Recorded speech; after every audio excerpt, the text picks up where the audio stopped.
have Dr. Sarath Davala, the coordinator of India Network of Basic Income. Thank you for having me here, sir. Sir, so I'll start off with the interview by just asking you that what initially inspired your interest in working specifically for basic income in India?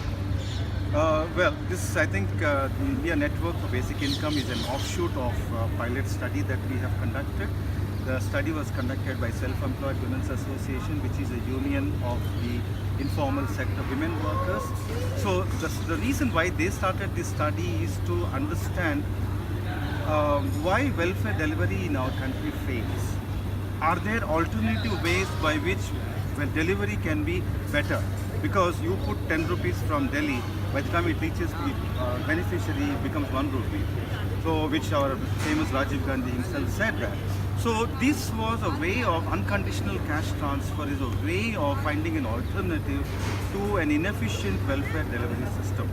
So, then we moved on from there and said that we should talk about not just cash transfer, we should talk about a philosophically strong concept called basic income, which is saying that every citizen should have a minimum basic income so that nobody starts from zero. So why do you think that the idea of basic income overpasses other ideas such as the direct benefit transfers in education, or we have the Right to Education Act? So why do you think that they are failing and the idea of basic income will surpass all of them? Well, I think, DBT is a cash transfer, basic income is a cash transfer. They're all, operationally speaking, they are all cash transfers going to beneficiaries. But then what their starting points are different. Basic, universal and unconditional basic income is coming from a philosophical understanding that every citizen should have a dignified existence. And it should be unconditional because unconditionality is linked to dignity. If I'm putting conditionalities, I'm actually insulting you because I'm assuming that you will not use the money for the same purpose. Yeah? But if I say I'm giving you unconditionally, you decide what you want to do, whether you want to do or not. It's up to you. I'm giving respect to you. Am I not? So if your father gives you money saying that you use this pocket money only for this, it is not respecting you. He says, son, you take this 1,000 rupees and you spend the way you think is good for you. Maybe you can do anything. So then he is respecting you. Your dignity is preserved. So if UBI comes from that direction, DBT is a kind of a governance question. Governments are saying that I am sending 1 million ton, why only half of it is reaching and half of it is going into transmission losses? Yes. Now, what is the way in which I can ensure that 1 million ton goes to the last man? Okay? So, DBT, direct benefit transfer, by very word itself, that government is spending X amount of money, like it spends about $35 billion on food security alone. Now, if you say that there is 40% transmission losses, I mean, it is something that you have to address, isn't it? You can't say, okay, 40% losses, but 60% the points are enough. It's not. I mean, it's not that.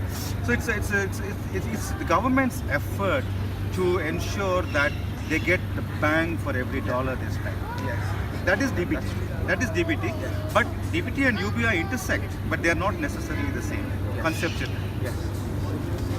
So, and I'll just shift to one of your quotations and one of your speeches, saying that in one of your speeches you said that these poor people, when they fall down, they shouldn't just go to straight to zero. They need to be provided with this backup cushion. Yeah. So what exactly backup by the word backup cushion do you mean, and what these cushions will do to them, and what do you think should be provided to them? See, I'm working on universal unconditional basic income. I strongly believe that giving an unconditional basic income to people is a more evolved and a far superior direction that humanity should take. Yes. It is a more evolved society in terms of compassion, in terms of solidarity, in terms of well-being of the society. So, when we say that what is that evolved society, what is that better society, what is that vision we have? That vision is that you take many risks in life. You borrow some money, you want to put it in your cultivation, and then that bombs, you don't get anything, there's a drought in that year, so you lose money. Now, when that happens, you have to repay the loan that you have taken, which means that you have gone below zero. Yes. Yeah?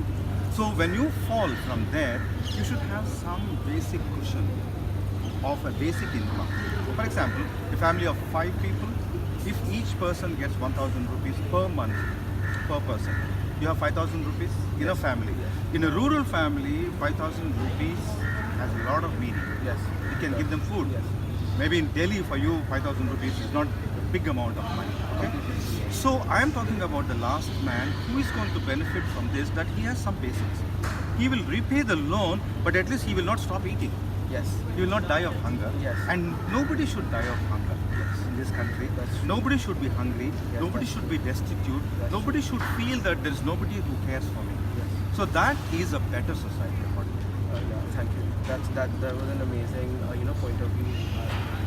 And the last question before concluding the interview, which I would ask you is that focusing on the future, what trends do you see in the basic income concept?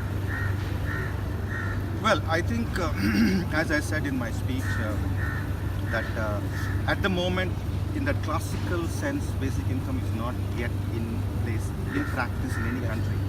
Now, each country, with their own history of a very failed welfare system, is trying to use this concept, and they are trying to engineer their own what is suitable to them.